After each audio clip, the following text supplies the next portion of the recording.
Hello, Real Talkers.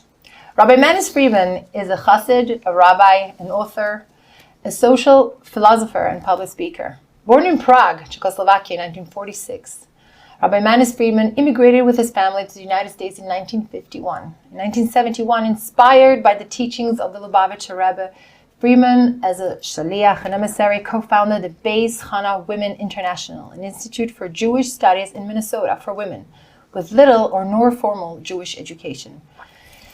Friedman authored Doesn't Anyone Blush Anymore, which was published in 1990 and is currently in its fourth printing. He's featured in the documentary films The Lost Key, The Jewish Journey, America, and Patterns of Evidences. Friedman is the most popular rabbi on YouTube with over 190,000 subscribers as of March 2022. Manis Friedman is a Cohen. He's the brother of Jewish singer Avram Fried and the father of contemporary Jewish religious music vocalist Benny Friedman. Shalom, Rabbi Friedman. Such an honor to have you here. What an incredible introduction. This is just a little part, I think. It's a whole speech. From a young married man as shaliach in Minnesota to a rock star. Tonight you're hosting an evening with Natalie Dadon, who was a finalist on Hagadol, an influencer. How do you get from that to that? I don't know. I have no idea how it happened. I think that's the beauty. Huh? I think that's the beauty of it. Yeah.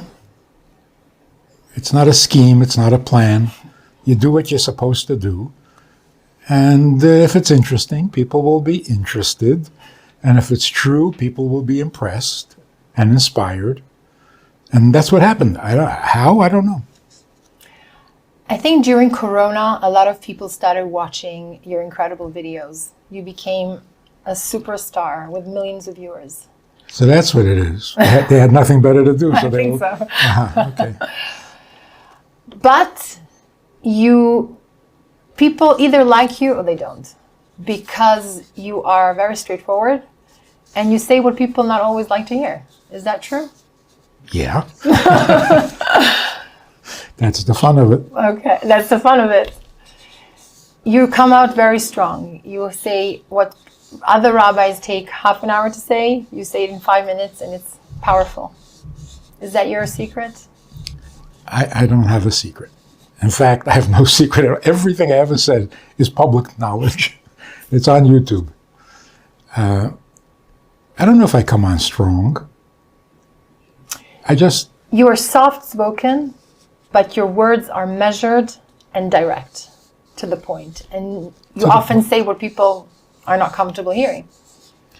And I'm surprised by that. I'm not like I'm saying things and I know that it's going to upset people. It's surprising.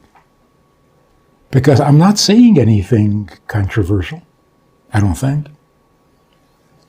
So the fact that there are so many subjects in Judaism that are neglected, and I don't know why, beautiful subjects, beautiful topics. For example? The romance of the relationship between the Jewish people and God.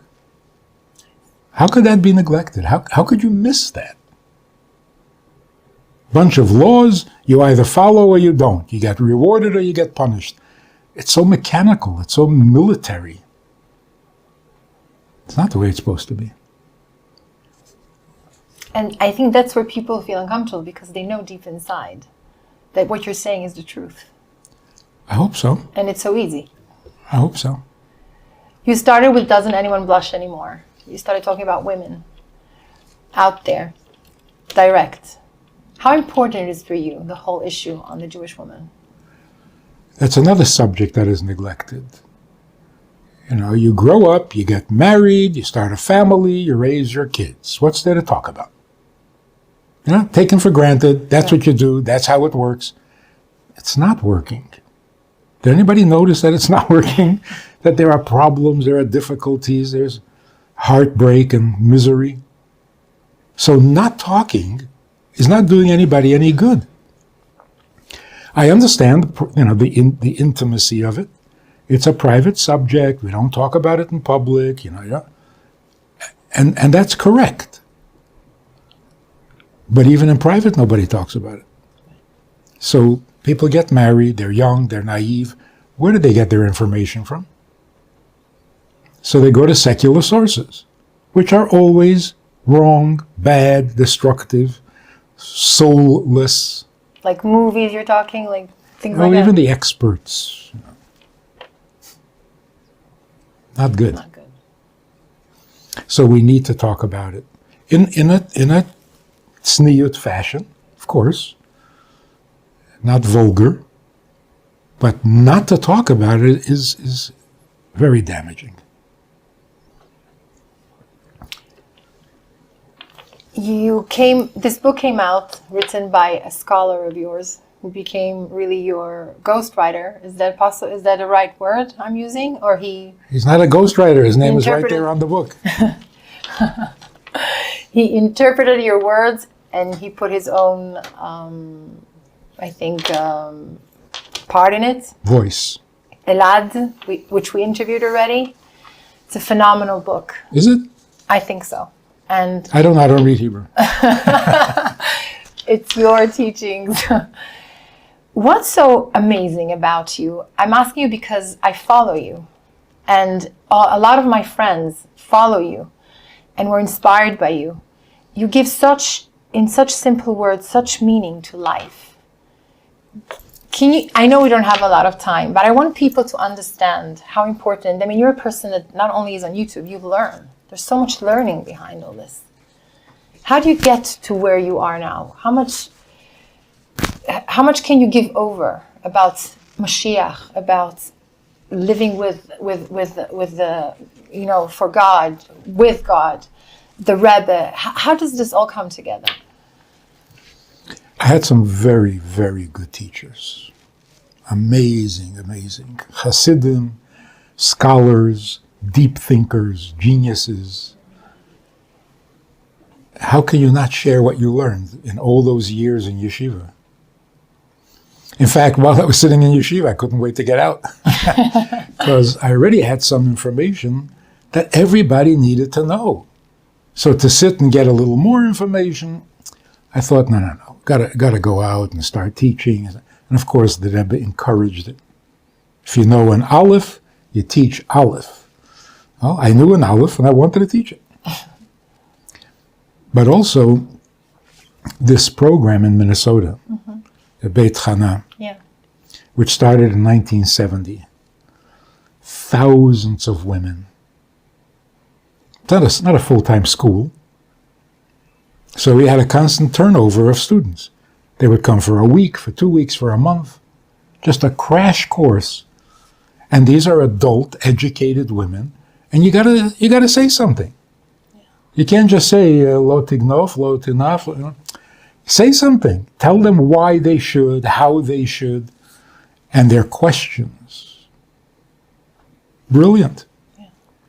And down to earth and practical. And I had to come up with answers. And after 50 years of that, 50 years of teaching women, if I don't know anything by now...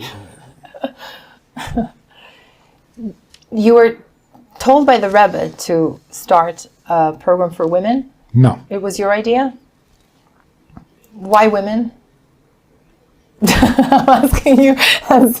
It's interesting. I mean, if you have a choice between men and women, what's the question? Of course women. Yeah. Because women make the difference. Why? Men follow women. Nice. Women set a standard, men will live up to it. Women lower the standard, not good. Not good at all. So we just put together a little album of some of the students who attended Beit Chana in the 70s. Nice. They sent in pictures, a picture album actually. They sent in pictures of their families. It is absolutely amazing. They're still in touch with you. These girls, they came as girls. Right. Now they are the matriarchs of large families, like tribes. Every picture is like 40 When a woman does the right thing, Shake the world. change the world, of course. And it's really, really awesome, and it's humbling. They came with nothing, they start with nothing, they get no support from their family, and look what they do. You have a very strong impact on the youth. And the youth is hungry. I know we need more time, but if you could say, with a few words, what's the main thing now? We're going towards Mashiach, hopefully, but it's tough times now. The tough times, they're very different from the past. The difficulty today is literally only confusion. That's it. Other than that, we have a very good life. We have a very good world. And people don't like confusion. Nobody does. Right. Even bad people don't like to be confused. So everybody is looking for enlightenment, for a direction, for a little sanity. And the Navi said a long time ago that there will come a day that there will be a hunger, but lo ra'ov lalechem, v'lo tzama lamayim, because we have lechem and we have mayim. I know some people want to create a panic. We're running out of food. We're running out of water. It's not going to happen. It'll never happen. There'll always be enough. But what don't we have? A vision of why we're here. Because lo b'kashti lavo l'olam. Why are we here? If I can't answer that question, then nothing makes any sense. Right. Well, too bad, you're here. Now go to work. No, nobody wants to hear that. The amazing thing is that this message, this book, that we are here to serve God and not to satisfy our own needs, psychologically, this is such a revolution. And no matter who you talk to, literally, no matter who you talk to. When I talk to people who are ultra-Orthodox, whatever that means, but, very Orthodox, yeah. I talk to them, and this is news. They love it. They never heard this. And it changes everything. Now they can do the mitzvot with a little more satisfaction. They know what they're doing. Sipuk hanefesh, right? And then I talk to people in Africa in the jungle, and it's the same message. And they react the same way. It's totally universal. Because truth is universal. So it's not about a religion, and it's not about a group, and it's not about who's the biggest tzaddik. No, this is not a competition. The truth has to become public knowledge. That's called tikkun olam. So it's what we're supposed to be doing. It's what everybody wants. It's what's going to happen anyway. Come on, let's do it. Are you positive about the future coming? Absolutely. We're close to Mashiach? We were close to Mashiach like 30 years ago. We're closer now, meaning we've made progress. The world has changed for the better. So it's not that we're close. We're doing it. For some reason, there's like one more step missing or one more key in this symphony. But we're so close that it's frustrating that it didn't happen yesterday. You do a lot. We see a lot of you. A lot of people are doing a lot. And a lot of people are responding a lot, which is a good combination. You teach and people hear. And then they share it, and it's contagious. Rabbi Friedman, you come from an incredible family. It comes to my mind, what did your parents feed you? You're all successful. Each one of you, whatever it does it all the way. I like my family. Yeah? How many brothers are you? 6. 6 brothers. And Two, your two number? sisters. I'm You're- number 1 brother. Okay. Are you close to each other? We're spread over long distance. One brother lives here in Tzvat. One brother lives in Kansas City. I lived in Minnesota. So we were pretty scattered.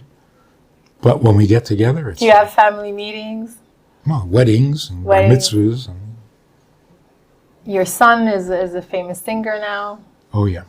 You're proud of him. You're close to him. He's not only a singer, he's a darling.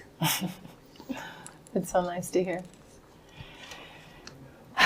I wish I had so much more time. I'm really honored to speak to one of the greatest minds, I believe, in this generation. And I really Just a great mouth, well, behind a great mouth, you need a great mind. which comes from great teachers. This is what I also want people to know, that there's so much learning behind all this. It's not just, knowing how to speak in front of a camera. It's learning. And I thank you for spreading all your knowledge to us, simple minds who really are enlightened by your teachings. And I really hope you can continue this incredible, incredible job. Oh, the Close. media is the way. Yeah, So you are the solution. that's good to know. Oh yeah, really.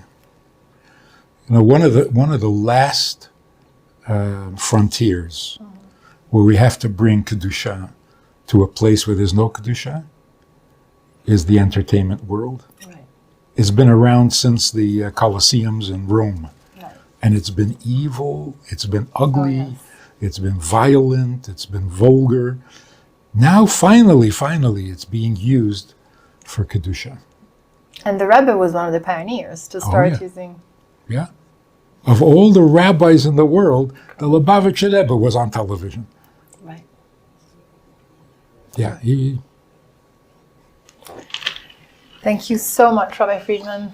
Good luck. Thank you for all you do for us, Thank you. youth, Thank you. and keep on having so much atzlacha, long life. I hope you enjoyed it, Real Talkers, and see you next time. If you enjoyed this conversation or this topic, and you're looking for more information, or you want to hear it again from another angle, there is a way to do that. And that is in this book. It's all there. Order it from Amazon. You can read it, reread it, and share it.